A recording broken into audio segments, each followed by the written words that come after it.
अस्सलाम वालेकुम दोस्तों, उम्मीद करता हूँ तमाम दोस्त खैरियत से होंगे। दोस्तों, खैबर पुख्तनख्वा कई अरसे से बदअमनी का शिकार है और इस बदअमनी के साथ साथ हमारे सिक्योरिटी फोर्सेस पर मुतवातिर हमले हो रहे हैं।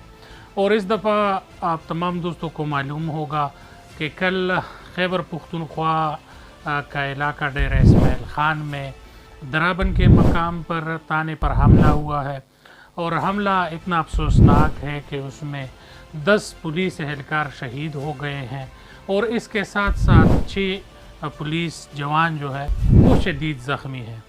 ये इत्तला मिलते ही पुलिस फोर्स फ़ौरन हरकत में आई और 10 जनाजे उठते देखकर उसके दोस्त, अहबाब और रिश्तेदार खून के आंसू बहने लगे और रोने लगे। ये अफसोसनाक वाक़या रात के 3 बजे दहशतगर्द आए हैं और दहशतगर्दों की तरफ से थर्मलगंज से हमला हुआ है, जो कि नाइट विजन से वो हमला करते हैं और इसमें किसी को पता नहीं चलता मगर पुलिस वालों को फायरिंग लगती है। और एक वीडियो शेयर हुई है सोशल मीडिया पर जिसमें बताया ये जा रहा है कि इस वक्त जो फायरिंग हो रही है ये तालिबान ने की है और इसमें जो असलहा इस्तेमाल हुआ है ये उसका फुटेज है, जो बहुत ज़्यादा अफसोसनाक है।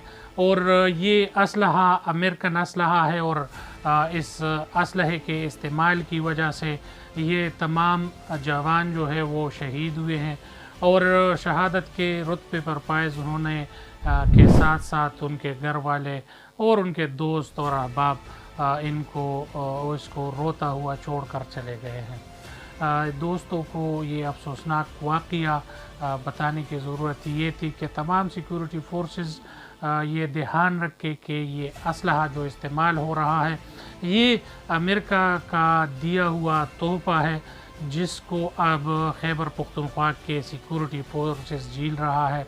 और इस हमले से पहले सोशल मीडिया पर एक वीडियो वायरल थी जिसमें तालिबान के शक्लों से मुशाबहत रखते हुए लोग पहाड़ों के तरफ निकल रहे हैं और वो कह रहे हैं कि अफ़गानिस्तान से जंगजू जो है वो पाकिस्तान जा रहे हैं और शमाली वज़ीरिस्तान की तरफ से इनके 200 अफराद जो है वो रवाना हुए हैं।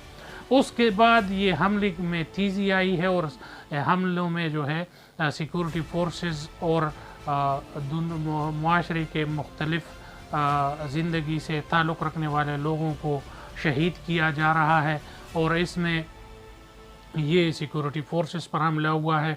इसके साथ साथ एक आज़ाद उम्मीदवार पर जो है वज़ीरिस्तान में हमला हुआ है जिसमें 3 अफराद शहीद हुए हैं। इसी तरीके से और भी जो है शिद्दत पसंद वाक़यात सामने आ रहे हैं और इसमें दिन ब दिन तेज़ी आ रही है। सिक्योरिटी फोर्सेस को अपने दिफा के लिए कदम उठाना पड़ेगा और पाकिस्तान को बचाने के लिए तमाम तर इक़दामात जो है बरूएकार लाना पड़ेंगे। इसके हवाले से जितने भी इनको फुल प्रूफ सिक्योरिटी करनी होगी मगर इस मुल्क को, इस कौम को बचाने के लिए ये कदम उठाना होगा। तो वज़ीर आला खैबर पुख्तनख्वा और IG खैबर पुख्तनख्वा अख्तरायात गंडापुर और इसके साथ तमाम वज़रा और ज़िंदगी के कई शोबों से ताल्लुक़ रखने वाले ऑफिसर्स और ज़िला इंतज़ामिया ने जनाजे में शिरकत की और इसके साथ साथ उनके करीबी रिश्तेदारों ने भी जनाज़ों में शिरकत की। बहुत ज़्यादा अफसोसनाक वाक़या था और इस वाक़ये पे जितनी भी अफसोस की जाए कम है। थर्मलगंज के लिए जो है तानों में अभी इनको चाहिए कि अपने लिए इसके दिफाई सिस्टम के लिए कुछ इक़दामात करे और जो भी इलाके हसास है उस पे जो है वहाँ पर ट्रेन लोगों को बिठाया जाए और सिक्योरिटी में कहीं भी गलती ना बरती जाए, वरना अफसोसनाक वाक़ये आप तमाम दोस्तों के सामने हैं। इंशाल्लाह इस हवाले से और न्यूज़ के हवाले से हमारे चैनल को लाइक करें, सब्सक्राइब करें और बेल का आइकन दबाएं। बहुत शुक्रिया। अस्सलाम वालेकुम।